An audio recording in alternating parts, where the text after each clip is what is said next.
और अगली बड़ी खबर जयपुर से है। एनसीआरबी ने क्राइम का आंकड़ा यहां जारी किया है। साल 2024 से 25 में राजस्थान में क्राइम में लगातार कमी हुई है। पिछले साल की तुलना में महिला अपराध में कमी आई है और महिला अपराध मामले में 9.24% की कमी हुई है। SC ST से जुड़े क्राइम में भी कमी हुई है। आर्थिक मामले से जुड़े अपराधों में भी कमी हुई है।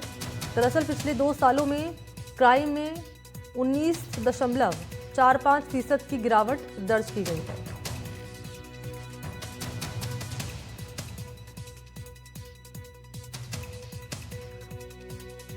तो एनसीआरबी ने ये आंकड़ा जारी किया है साल 2024 से 25 का, जहां राजस्थान की अगर बात करें तो क्राइम का जो रेशो है उसमें गिरावट आई है, कमी हुई है। वो महिला अपराध में कमी हुई है और इसके अलावा SC ST से जुड़े मामले रहे हैं क्राइम के, उसमें कमी दर्ज की गई है।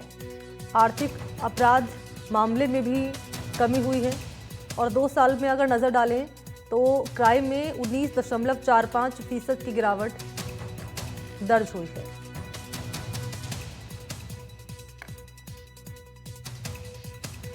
और सहयोगी वीरेंद्र इस वक्त हमारे साथ फोन लाइन पर जुड़ चुके हैं। वीरेंद्र, साल 2024 से 25 का एनसीआरबी ने आंकड़ा जारी किया और दिखा रहा है ये आंकड़ा कि 1 साल के भीतर 2 साल की अगर बात कर ली जाए तो 19.45% की गिरावट आई है क्राइम में राजस्थान में।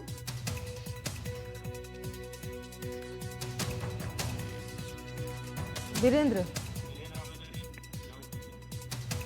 बिल्कुल, देखिए आपको बताना चाहूँगा कि जो ये आंकड़े पेश किए गए हैं उसके अंदर आप देखेंगे कि 2021 से 23 तक के जो देश भर के अपराध थे उनके आंकड़े हैं वो सामने आए हैं। और सबसे अहम बात ये है कि 2024 और 25 में राजस्थान में अपराध लगातार जो कह सकते हैं कि इसके अंदर कमी है वो यहाँ पर दर्ज की गई, ऐसा सरकार का कहना है।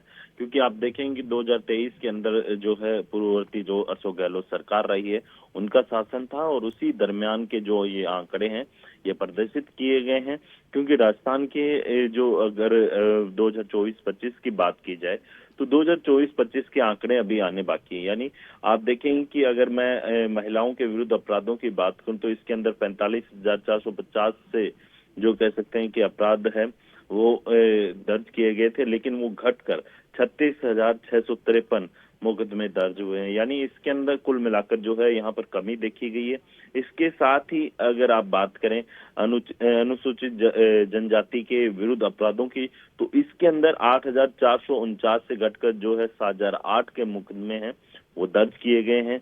अनुसूचित जाति के विरुद्ध अपराधों की तो उसमें 2,453 से घटकर 2,282 हो गए हैं। तो यानी कुल मिलाकर जो है इन अपराधों के अंदर काफी कमी है वो देखी गई है।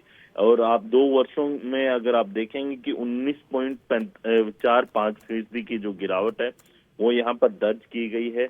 महिला अपराधों में लगातार जिस तरीके से जो ये कमी आई है उसको लेकर जो है राजस्थान सरकार है वो साफ तौर पर कहती हुई नजर आ रही है कि जैसे ही बीजेपी की सरकार आई है उसके बाद से जो है महिला अपराध हैं उनके अंदर कमी देखी गई है। और जो ये एनसीआरबी के जो आंकड़े पेश किए गए हैं वो 2023 के हैं और उस समय जो है पूर्ववर्ती अशोक गहलोत सरकार का शासन था और उस दरमियान आपने देखा होगा कि कई इस बड़े बड़े जो कह सकते हैं क्राइम है महिलाओं के खिलाफ होते हुए जो है दर्ज किए गए थे। और उसी के आधार पे जो है ये आंकड़े वो यहाँ पर जो कह सकते हैं कि कांग्रेस के शासन में देखने को मिले थे, लेकिन यहाँ पर बीजेपी के द्वारा जो आंकड़े पेश किए गए हैं वो पिछले 2 वर्ष के हैं।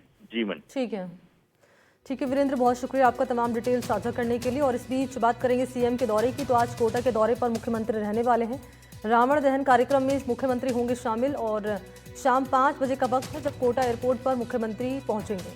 दशहरा मैदान में रावण दहन कार्यक्रम रखा गया है जहां पर मुख्यमंत्री शामिल होंगे। इस कार्यक्रम में लोकसभा स्पीकर का भी पहुंचने का कार्यक्रम है। इस कार्यक्रम में तो 5 बजे का वक्त है जब सीएम पहुंचेंगे कोटा एयरपोर्ट दशहरा मैदान रावण दहन कार्यक्रम में और यहीं पहुंचेंगे लोकसभा स्पीकर ओम बिरला भी।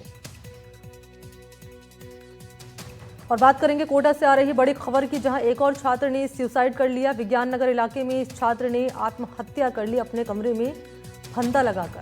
दिल्ली का रहने वाला ये बताया जा रहा है छात्र। विज्ञान नगर पुलिस ने छात्र के परिजनों को सूचना दी सुसाइड की।